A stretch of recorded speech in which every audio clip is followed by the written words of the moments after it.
Magandang gabi po sa inyong lahat. Bago pong lahat ay sana nabati ninyo ang lahat ng pari na kakilala ninyo ngayon. Kung di pa ninyo nababati, sana ibatiin ninyo ng Happy Priest Day. Sapagkat supposed to be, ngayon po namin sa araw na ito, nire-renew ang aming priestly vows. 8 years ago, matapos ang necrological service, ang parangal at pagpapasalamat sa yumao nating parish priest na si Father Manizares, yung necrological service na ginawa ng Del Estrada, pinanggaling akong parokya. Pagkatapos nito, may lumapit at nagtanong sa akin ng tahasan. Sabi niya, "How about you, Father Nelson? What would be your legacy?" Without thinking much, I just smiled and said, "Well, I'm afraid that my legacy would be that of living without any legacy." Interestingly enough, I was led back to that question about legacy when I started preparing my homily for today. Yan ang naalala ko.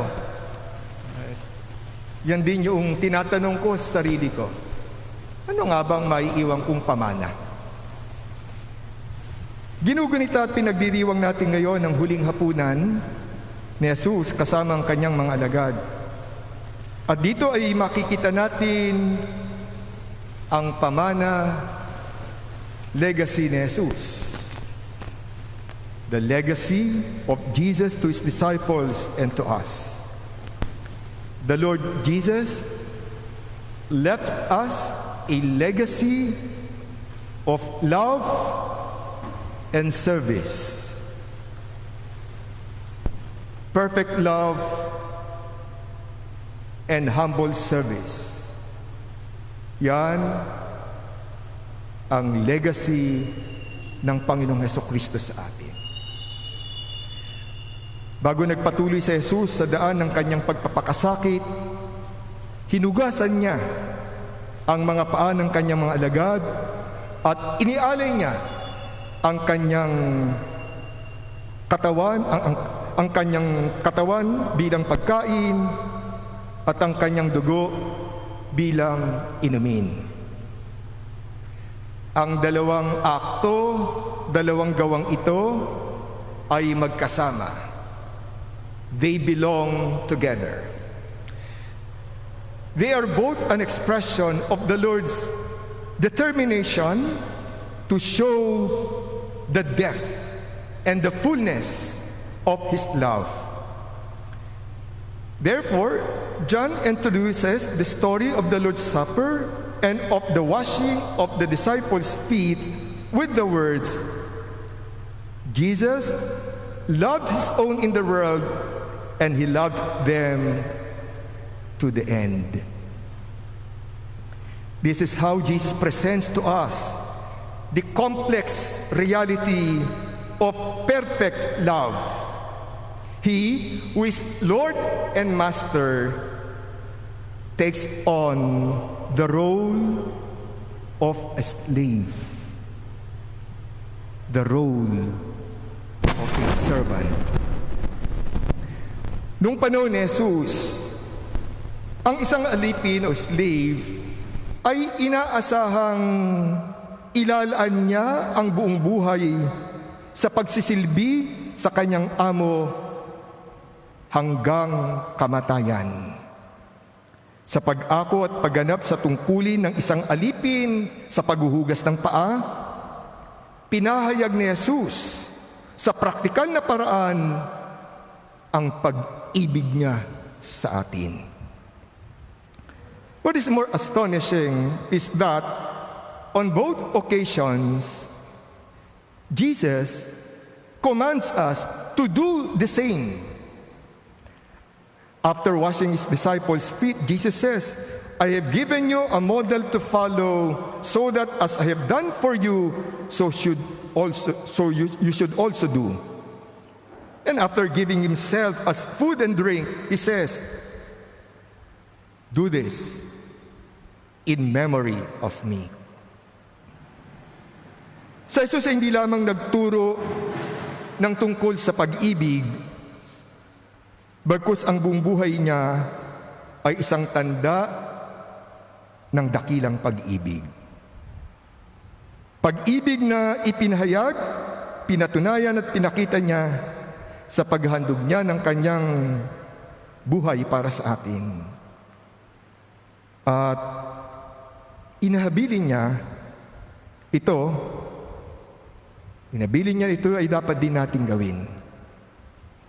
Interesting enough, we celebrate Jesus' Last Supper on his last night with his disciples by calling it Maundy Thursday. Maundy Thursday. Siguro naman by this time alam niyo na kung saan nanggaling ang salitang Maundy Thursday. Ang Maundy ay mula sa salitang Latin na mandatum, utos, command.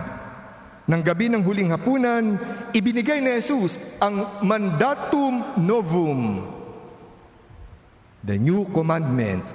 I give you a new commandment, love one another as I have loved you, so you also should love one another. This is how all will know that you are my disciples, if you have love for one another. Pag-ibig at paglilingkod, perfect love and humble service, amare et servire. Ito ang pamana sa atin ng Panginoong Hesus.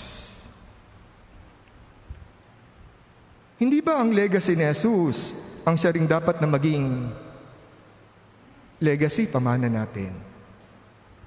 Kasi nga ang habilin niya sa atin ay gawin natin sa isa't isa ang ginawa niya para sa atin. Pagkatapos po ng homily na ito, huhugasan ko ang paa ng ilang miyembro ng aking pamilya. At dahil ito po yung unang mahal na araw na hindi namin kapili ang aming mama,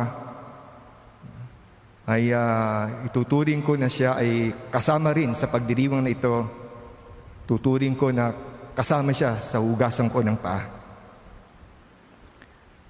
Ayon sa guidelines na ibinigay ng diocese natin, dahil nga pandemic, maring hindi gawin ang ritual na ito.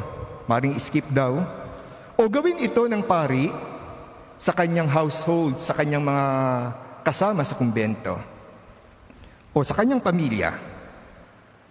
Pinili ko pong gawin ito sa kapamilya ko para ipaalala na ang diwa ng paghugasan ng paa ay dapat umiral sa atin o dapat umiral sa bawat pamilya, sa bawat tahanan.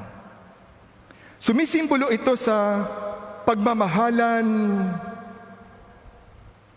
at paglilingkuran ng pamilya. Sumisimbolo ito sa pagmamalasakitan, pag-uunawaan, pagpapasensyahan, pagpapatawaran at pagkakasunduan na dapat nating pinagsisikapang pamayanihin sa pamilya natin.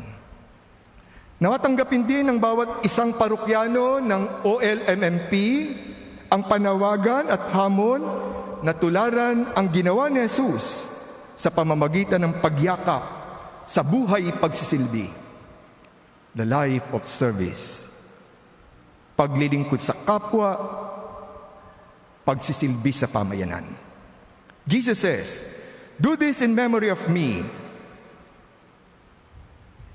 Do this in memory of me. Ito ang habilin niya sa atin nang itatag at iwan niya sa atin ang sakramento ng kanyang katawan at dugo. Nais niya na tayong mga alagad niya ay maghandog din ng katawan natin. Ihandog ito sa pagpapakain sa mga nagugutom, sa pagpapaginhawa sa mga naghihirap, at sa pagtatanggol sa mga inaapit inaalipin. Nais niya na tayong mga alagad niya ay magbuhos din ng dugo natin. Ibuhos ito sa pagbibigay lakas sa mga nanghihina, sa paghahatid ng pag-asa sa mga nasisira ng loob, at sa pagpapadama ng pag-ibig at pagkalinga ng Diyos sa mga pinagkakaitan nito. We should be able to make Jesus' words as our own and say, "This is my body which will be given up for you. This is the chalice of my blood which will be poured out for you." My dear sisters and brothers, the Eucharist is a call and a grace for service. The Lord Jesus gives us His body and blood to enable us to fulfill our mandatum, that is, to love by serving others. May we learn to love as Jesus loves. May we learn to be on our knees, washing each other's feet, because that is precisely what the Lord Jesus did at the first Eucharist. That is precisely our mandatum. Let us end with a prayer. Lord Jesus, you call us to continue your mission of revealing the perfect love of God. You constantly call us to self-denial, to selfless love, to total self-giving.